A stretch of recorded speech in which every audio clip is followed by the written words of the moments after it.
Hello again, everybody. Welcome back.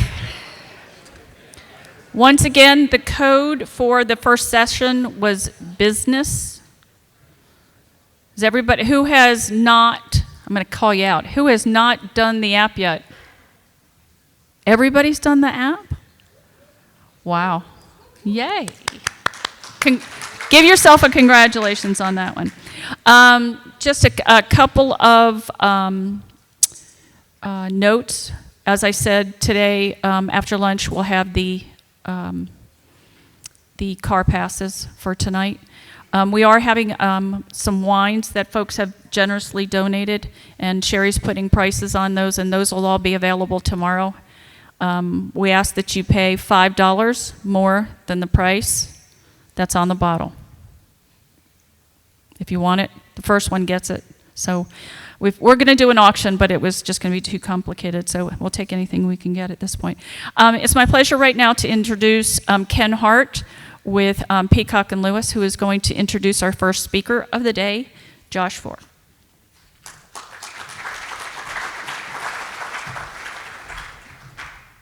Thank you, Beth. I'm Ken Hart, Managing Director of the Peacock and Lewis Naples office, and it's great to see all of the West Coast club managers here today. Had a chance to meet several of you. With me today is Henry Wallmeyer and Patricia Sampson. Who is not with me today is Mary Jarrett. She's one of our beloved staff members. She retired several months ago, and we miss her dearly, but I'm sure we'll be seeing her in spirit today and throughout the next conference as well. Brian Idle says hello. He couldn't make it today. He's busy presenting some presentation material for a club project coming up. But we've got a series of men's and women's t-shirts in the back. So please help yourself, stop at the table, say hello in the back, and we'd love to say hello, connect with you. But we've got men's and women's, so find the size that works for you the best. But it's my pleasure to introduce our guest speaker today, our keynote speaker. He is science journalist Josh Foer. He set out to discover how his memory worked. And I guess at our age, Josh is probably a little bit younger than us, so I think this would be a beneficial talk for everyone in our positions. But he tried to determine what works in our memory and what doesn't work and what our potential might be. His book about the journey of moonwalking with Einstein, the science and the art of remembering everything, became a #1 international bestseller, translated into 34 languages with over 1 million copies in print. It was a finalist for the Royal Society Winton Science Book Prize and was named the Book of the Year by everyone from the New York Times and the Washington Post, Oprah, and Bill Gates. In addition to his writing career, Foer is the founder of the travel company Atlas Obscura, as well as several notable nonprofit organizations, including Safaria and Lair House. Please join me in welcoming Josh Foer.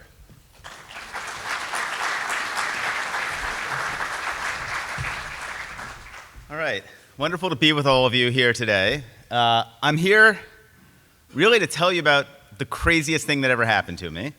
But before I do that, I want to show you something.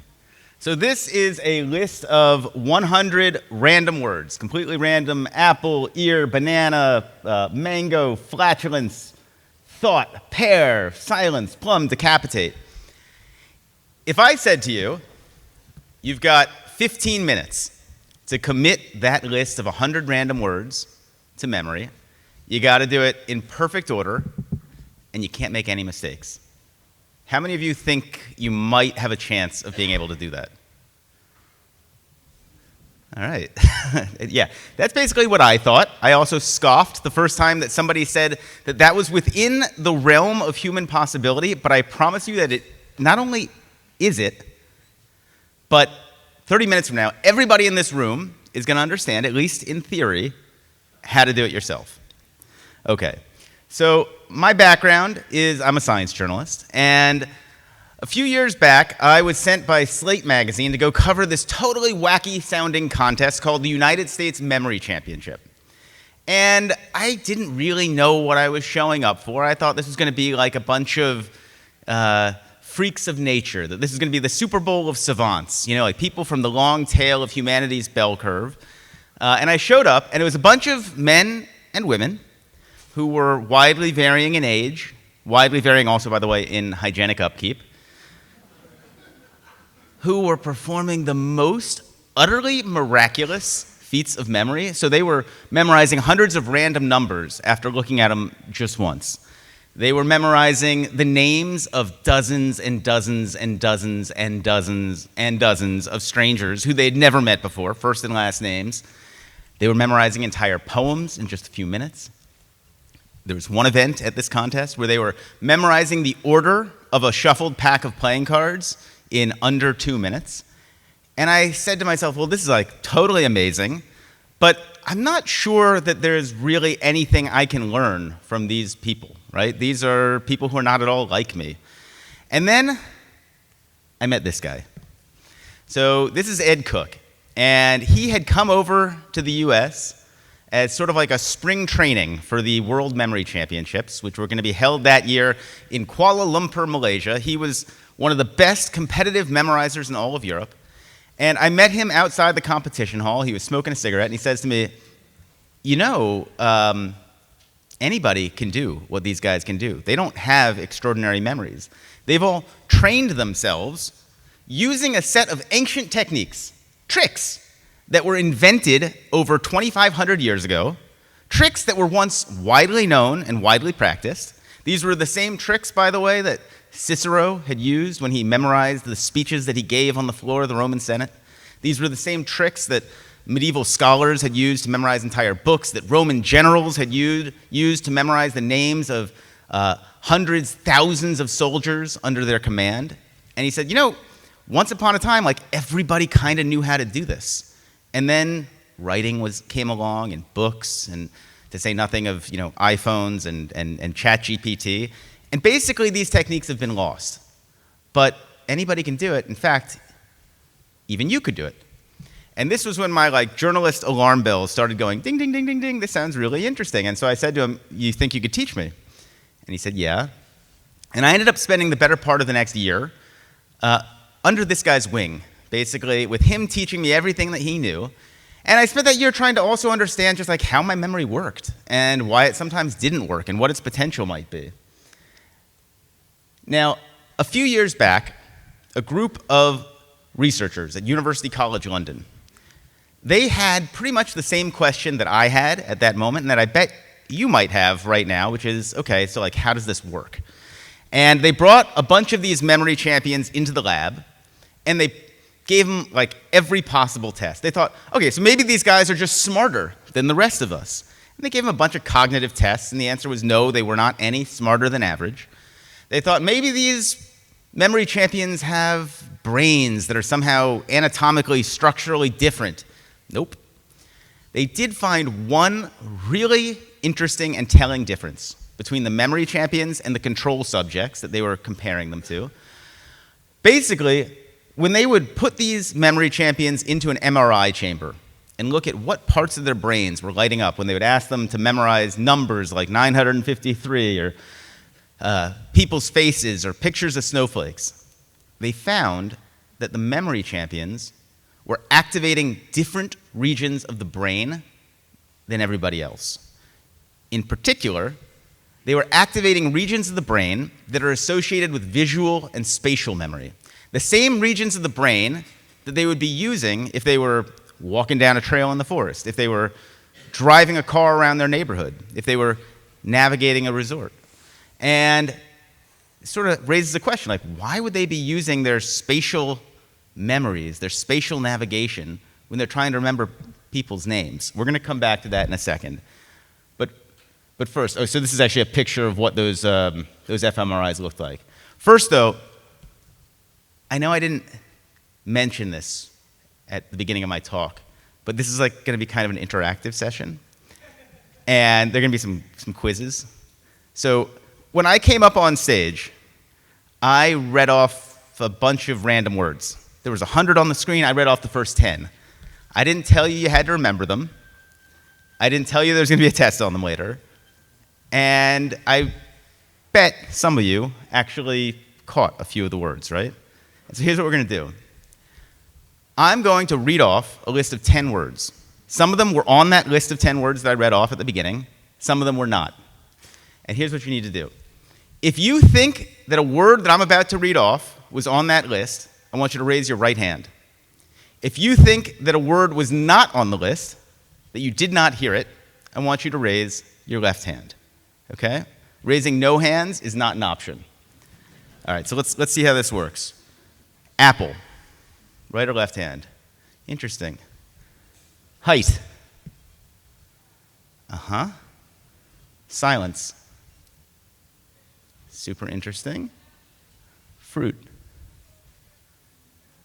Very interesting. Flatulence. Uh-huh, yeah. Team. Banana. Peach. Okay. Decapitate. Yeah, that figures. And thought. Oh, not sure. Okay. So the words that are bolded are words that were on that list of 10 words that I read out. The words that are grayed out were not on the list. Now, I was not at all surprised that basically everybody in this room raised their right hand for apple. Why? Because it was the first word on the list. And there is a principle that cognitive scientists have identified called the serial positioning effect. And it basically holds that if you're going to bomb people with a whole lot of information, they are much more likely to remember the very first thing they hear and the very last thing they hear. So I wasn't surprised you remembered that. Now, height and silence, there was a lot of like this. People were a little bit confused. Why? I wasn't surprised.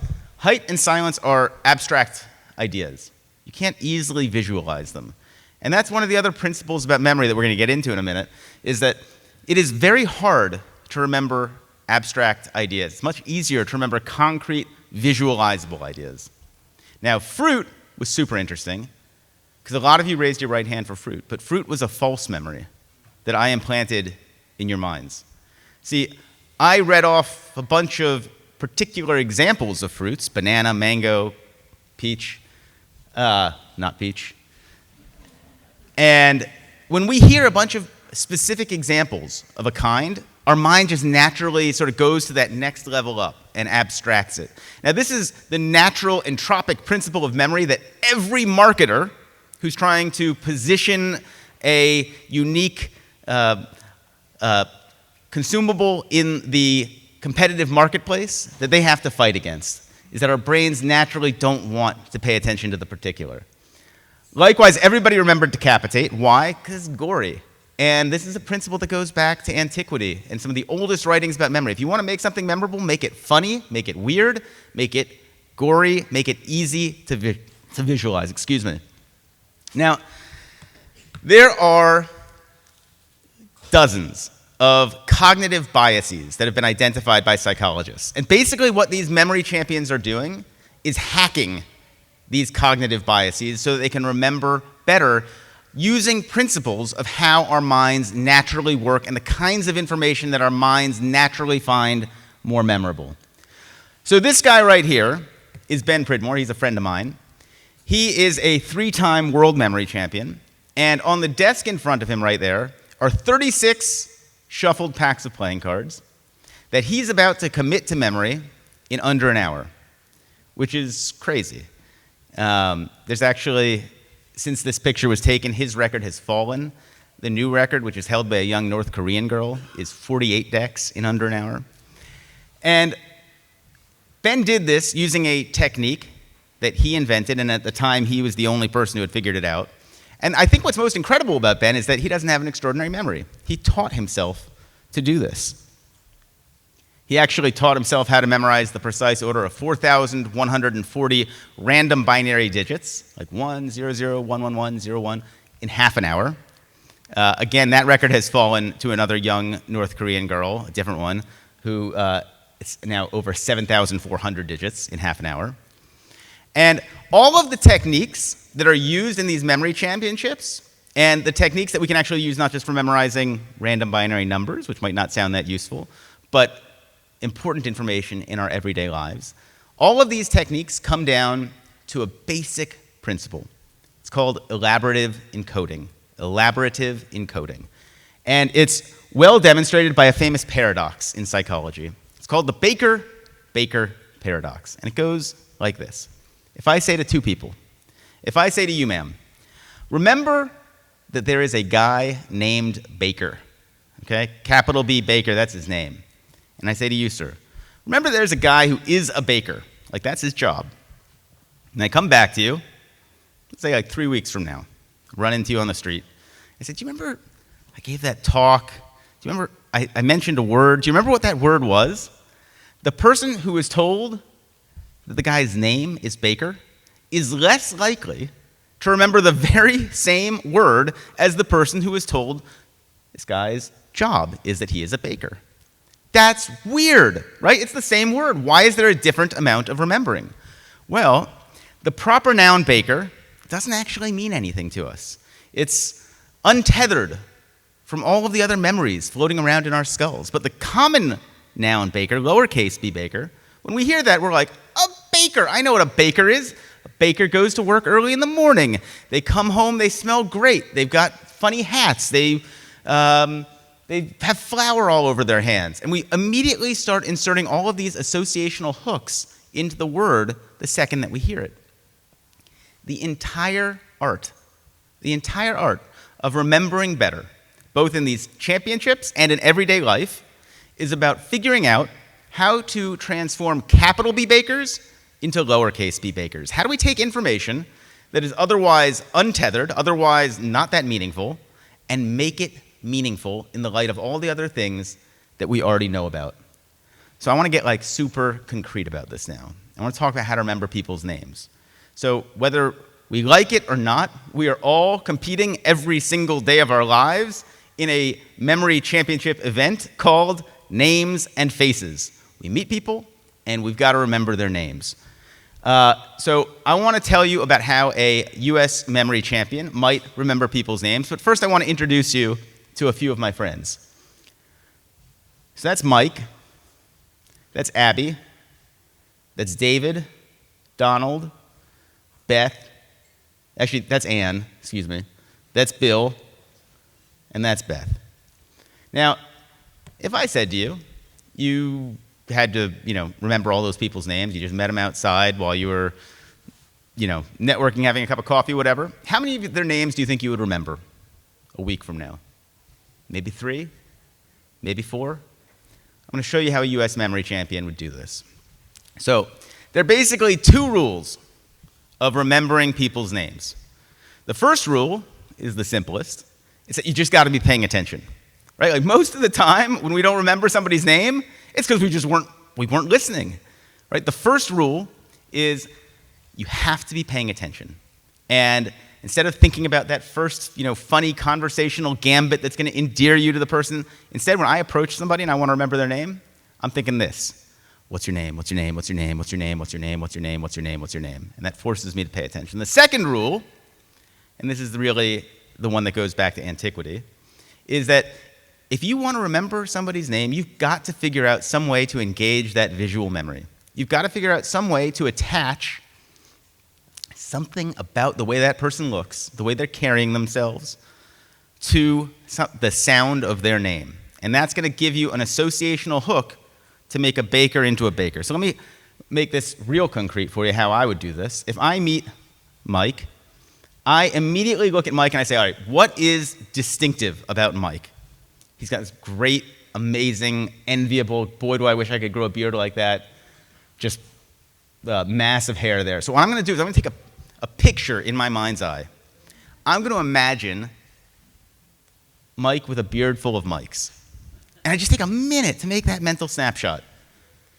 I meet Abby. I look at her, and the first thing I do is I say, what's distinctive about Abby? She's got these big, beautiful eyes. Okay. I'm going to picture them getting stung by a bee. And I'm going to just make this little mental note of what that looks like and imagine it with as much color and as much emotion as I possibly can. I want to see her, like, screaming. The more I can visualize this, the better. Here's another trick that goes back a long, long time. If you want to remember somebody's name, you can pair them with somebody else who shares that name. Okay? Donald.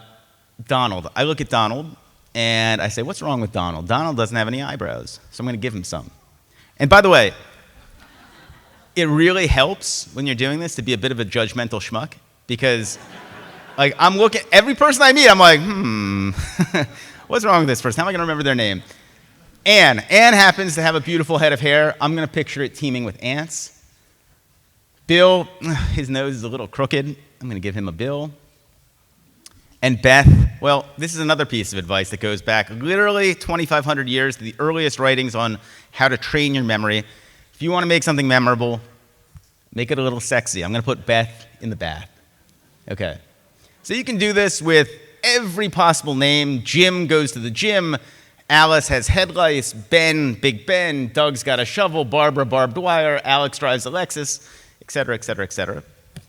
And a few months after my book came out, I got a call from the office of a U.S. senator. It said, Senator so-and-so, and I won't tell you who it is, would love to meet with you. And yeah, I don't get calls from U.S. senators all the time, so I was like, I'm happy to come down and meet with Senator so-and-so. And I went into this guy's office. He was a lovely, lovely human being. His politics, however, are pretty divergent from my own, and I wasn't that excited about helping him become a better politician, but okay.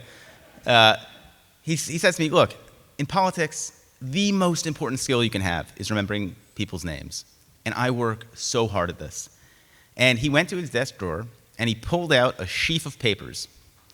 And he had every first name and every last name that he hears and the images that he associates with those names. And he said, I practice this all the time, and I'm really good at it. And he said, here's my problem that I'm hoping you can help me with. What am I supposed to do with foreign names, like names that I can't immediately come up with an image for? Now, I'll tell you, I helped him out a little bit. He's still in Congress, so I'd like to take all the credit for that. But in truth, that little anecdote was just an excuse to talk about something else so I could get you to do a little bit of forgetting before I give you another quiz. So let's see now that you know these memory techniques, if you can remember these folks' names. Who is this? Who is this? Who's that?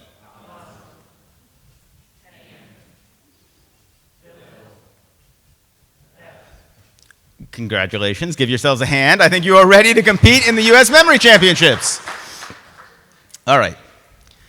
Now I want to tell you about one of the oldest and best techniques for transforming capital B bakers into lowercase b bakers. It's called the memory palace. And this was, according to legend, invented at a specific moment in time, about 2,500 years ago, by a Greek poet whose name was Simonides. And the story, as it's been handed down to us, is that this poet Simonides was attending a banquet. And he had been invited to read a poem at the banquet, which he, of course, did from memory. And at the moment he steps outside the banquet hall, the roof of the banquet hall collapses. Kills everybody inside. Doesn't just kill everybody, mangles the bodies beyond all recognition. Nobody can say who had been inside. Nobody can say who had been sitting where. The bodies can't be properly identified for burial, so it's one tragedy on top of another. And Simonides, at this very moment, closes his eyes, and he has a realization, which is that even though he can't see anybody in real life, in his mind's eye, he can still remember where everybody had been sitting around the table. And he opened his eyes, and what he figured out at that moment was something that I think we actually all intuitively know pretty well, which is that as bad as we are at remembering word-for-word instructions from our bosses, as bad as we are at remembering word-for-word instructions from our spouses, as bad as we are at remembering phone numbers, we're really, really good at remembering visual and spatial information. So let me give you an example of this. If you were to visit my home in Boston, Massachusetts, and just run through the front door, run through my house, run up the stairs, run down the stairs, walk out the door in 2 minutes, I bet you would have a pretty good mental map of where every room in my house was. I bet you'd be able to tell whether the sofa was blue or red. I bet you'd remember where the TV was hanging. I bet you remember where the kitchen was, where the bathroom was. We don't register that as a feat of memory, but I bet if you think about it, it's kind of a lot of data that you're walking out of my house with. And so what Simonides said was, all right, what if instead of remembering where Josh's refrigerator, television, and sofa are, what if I create images of information that I actually want to remember? And that is the basis of the idea of the memory palace, but we're going to make this concrete. Everybody in this room now is about to memorize a shopping list, okay? And we're going to build our very own memory palace.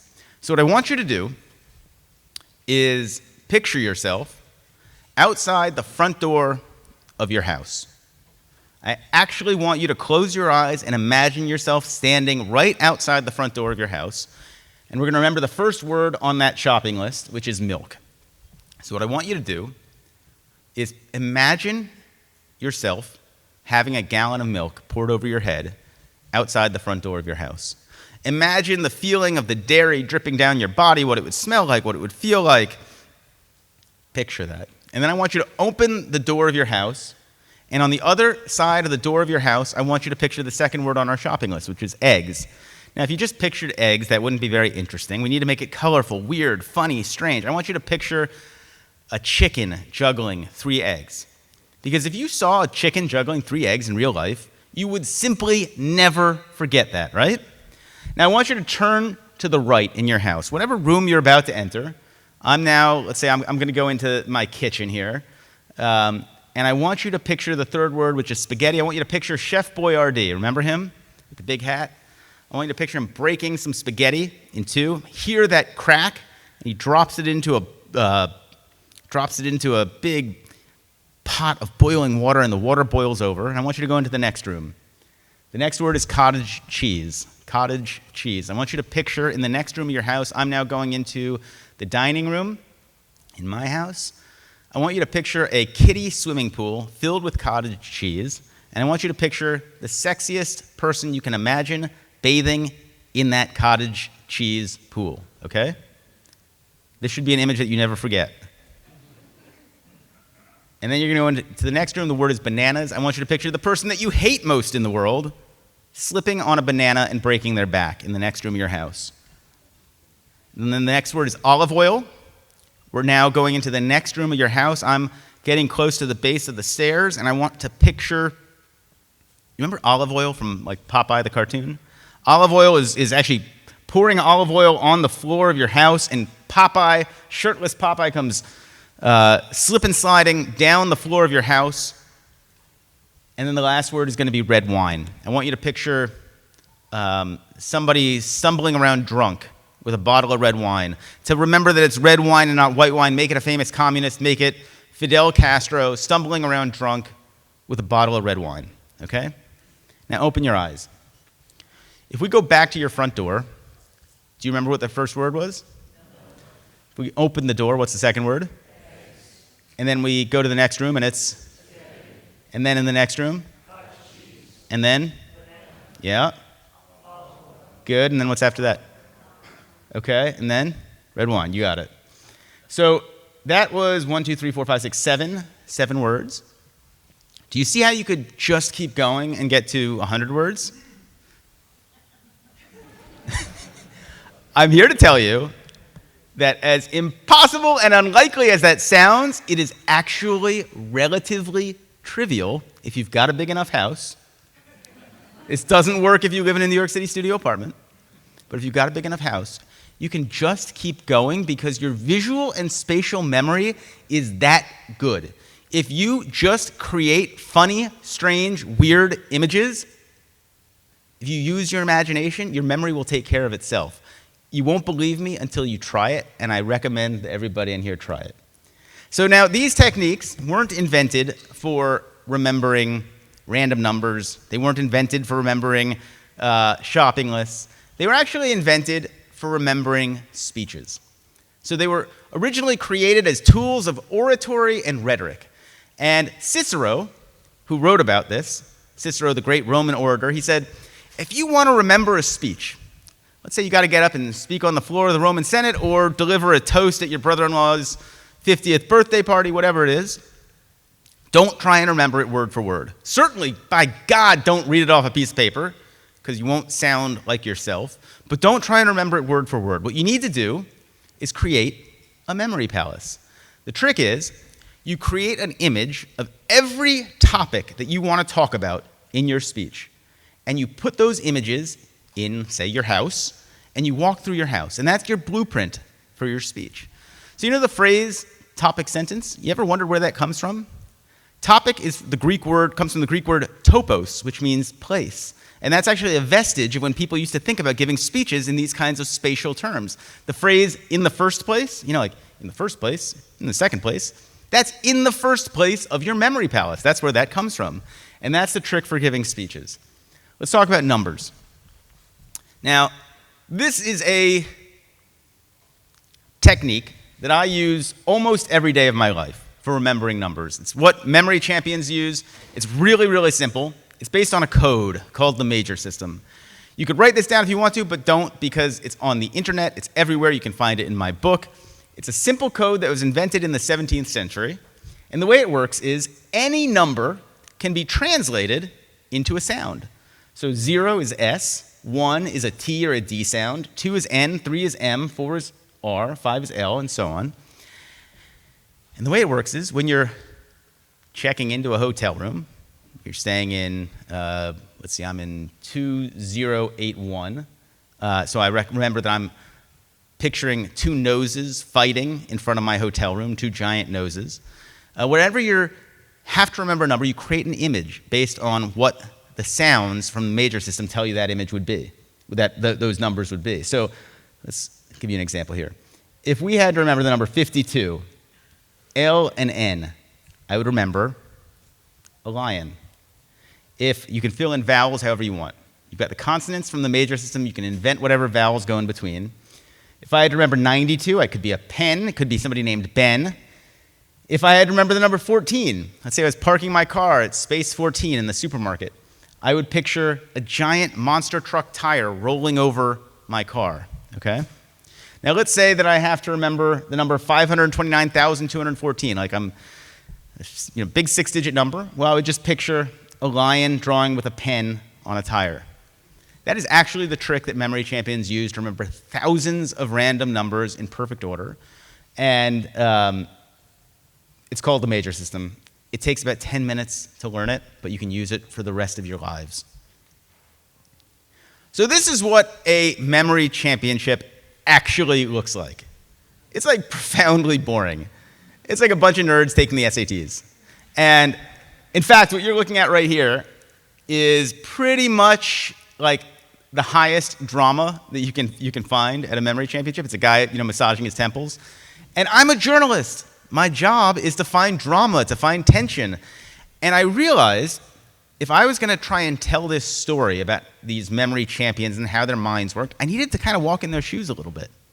And so I ended up, as I mentioned, spending this year trying to improve my memory. Every morning when I'd wake up, I'd sit down with my cup of coffee in the New York Times. Before I'd do anything, I would try and memorize a poem. I bought old yearbooks from like the 1950s and 60s and tried to remember the names of people in those yearbooks. I tried to remember license plate numbers. And I found that you can get pretty good at this really fast. That these techniques, it's like once you learn them, they just kind of work. And what I found was this was actually weirdly fun. And the reason it was fun was because it wasn't really about memory. It was about training myself and my mind to come up with wild, crazy, funny, silly, sexy, gory, raunchy images as fast as I possibly could. And it turns out when you're doing that, and it's not like a muscle you normally exercise in everyday life, if you just start doing that, the memory takes care of itself. And so I got kind of obsessed with this. This is a picture of me that ran on the cover of the New York Times Magazine, wearing the standard competitive memorizers kit. So I've got on earmuffs, because you don't want to be distracted by any sounds, and I've got these goggles that have been blacked over except for two little pinholes, because you don't want to be distracted by anything that you're not supposed to be looking at. And I ended up coming back to that same memory championship, the one that I had covered the year before, and I competed. I thought it would be like a nice little epilogue, to my story. Like, hey, I went and I covered this contest, and I trained myself, and I came back and I competed. The problem was I ended up winning the contest.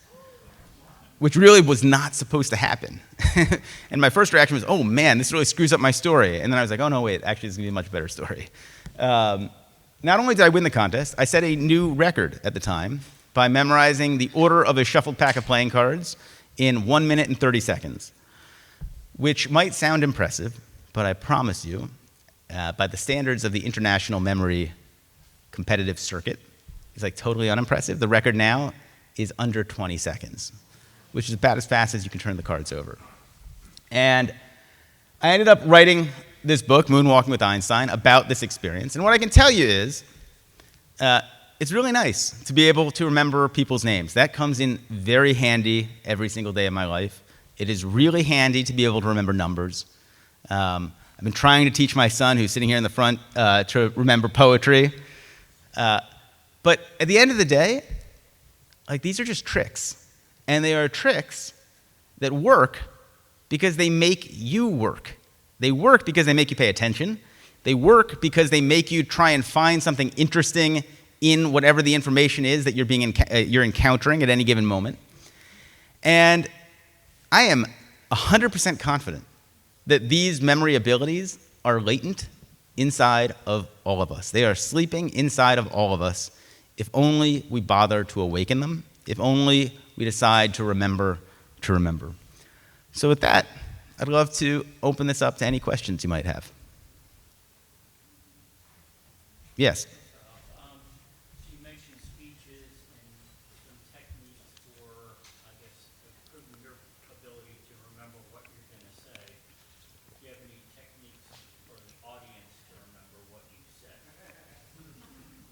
Ooh, great question.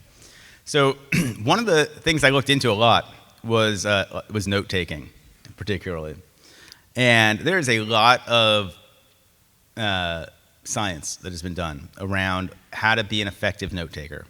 And I actually worry that this is something that we're losing because, you know, in most classrooms, even I look around this room, I see a few laptops open, not many. But in most classrooms now, kids have got laptops open. And truly, if you want to take effective notes, part of what you're doing to remember what's being said is you want to be understanding the structure as it's being said, right? Like a memory palace is about putting structure around information. And so one of the most effective note-taking techniques involves using multiple colors, involves drawing pictures as you're taking notes, making connections. All of those, when you're activating your spatial memory as you're listening to something, the more likely it is that you're going to remember. But that doesn't happen when you're taking notes on the computer. It certainly doesn't happen if you're just not actively engaged in the listening. Good listening has to be like an athletic sport, right? You have to work at it if you want to really remember and digest what people are saying to you. Yes, in the back. I'm curious if there's any research about like brain health when you learn, practice your memory. Does that help with things like Parkinson's or dementia? The question was, does engaging in these kinds of memory training techniques, does it help with dementia, with Parkinson's, with brain health overall as you age? The answer, as best my reading of the literature suggests, is no. That we know for a fact that you can teach people who have dementia or in varying stages of cognitive decline, you can teach them these techniques, and they absolutely work. And they're very effective. The problem is people don't remember to use them. And then they don't work. Now, anybody who tells you that they've got a technique or a food that will improve your overall brain health, I would listen with a great deal of skepticism to what they're telling you. What we know, the one very effective thing that we can do for our brain health, and this is indisputable, is exercise. Physical exercise is the most important thing that we can do. Everything else, like, simply pales in comparison, if it's even effective at all. Anybody else got any questions for me? Yes? How did I help the congressman remember foreign names? First of all, super interesting, like, insight into, what he thought of as foreign. But basically, the the technique is breaking down a name into its constituent parts and coming up with an image that sounds like each of those parts and then chaining them together. It wasn't very complicated. I would have been surprised if he hadn't thought of this himself, but he claimed that he hadn't. So that's the basic trick. And by the way, so after I won that US Memory Championship, which again, wasn't planning on, I was now the official representative of the United States of America to the World Memory Championship, right? Like I had to go represent Uncle Sam, greatest superpower on planet Earth. And I was the memory guy. And I'm going to tell you, I got absolutely just destroyed by the British, by the Germans, by the Chinese, you name it. It was an ugly showing for Team America. Although I beat the French guy, which I'm to this day I feel a great deal of pride about. But there was one event that I just kicked butt in, and it was names and faces. And the reason I'm so convinced that I did well in names and faces is because if you live in Germany or China or France, those aren't as multicultural countries as we have in America. I was able to, that David trick, you pair somebody with somebody else who has that name. I knew most people who had whatever the name was. It was a list of global names, right? There aren't really foreign names in America. We all got foreign names. And so I think that was the reason that I did particularly well in that event compared to, say, the German guy or the Chinese woman or whoever it was. Yeah. Anybody else? Yes? How do you differentiate when you're putting pictures or associating something with similar names, but someone has the same name, Brian and Brian, but two different facial features? Well, so you're pairing the image with that particular person, right? So for whatever reason, Brian, I often will use a brain, and I'll just picture a really big, wet brain on top of that person's head. But I can do that with multiple people, right? Where you run into trouble is if you're using the same memory palace for multiple lists of information. And so one of the things the memory champions will do, counterintuitively, they might be training all year for a memory championship. But then 3 weeks before, they shut down their training because they don't want any extraneous memories interfering with the ones that they're going to be creating in the memory contest. And they will have not just one memory palace, they have dozens and dozens of memory palaces that they are using to fill up with information. So, Ed, he memorizes books, and he'll have memory palaces that are just set aside for certain bodies of information that he wants to remember. And he never uses that memory palace for anything else. It might be he went to Oxford College. He might be a dorm at Oxford is just set aside for remembering the key points of, I don't know, some book that he's read. It's really kind of amazing. I saw one other hand somewhere here. Yeah. Referring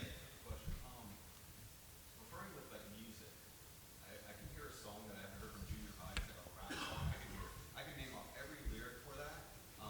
What is the association with that? Because you're not really. It's not visual, right? Is it just that rhythm?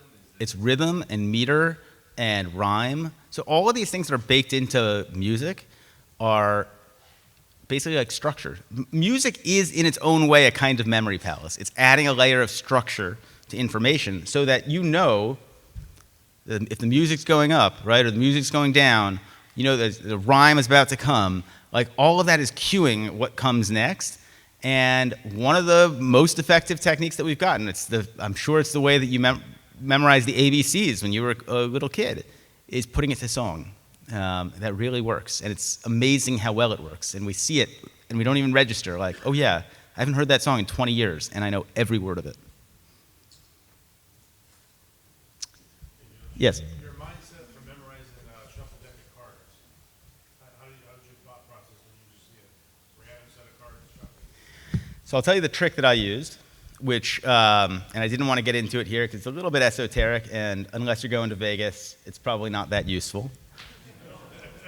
And nobody here is going to Vegas anytime soon. The trick is, every card is associated with a person performing an action on an object. It's called the PAO method. And it was invented by a guy in England. And basically, so like anytime I see the King of Diamonds, okay, that is Michael Jackson moonwalking, wearing a white glove. And so that's actually the King of Hearts. The King of Diamonds is Bill Clinton smoking a cigar, okay? And the Four of Spades is, for whatever reason, it's me and I'm using a butterfly net to catch a butterfly. So if I saw in order the King of Hearts, the King of Diamonds, and the Four of Spades, I would take the person from the first object, the action from the second object, from the second card, and the object from the third card, and I would combine them. So in that case, it would be Michael Jackson smoking a butterfly, which is a weird image, right? I mean, nothing's too weird for Michael Jackson, but if you saw that and you took a minute to visualize that, you'd remember it. And that's the essence of the trick. You're generating weird images that, like, once you take a second to actually try and see it and think about it, you're not going to forget it.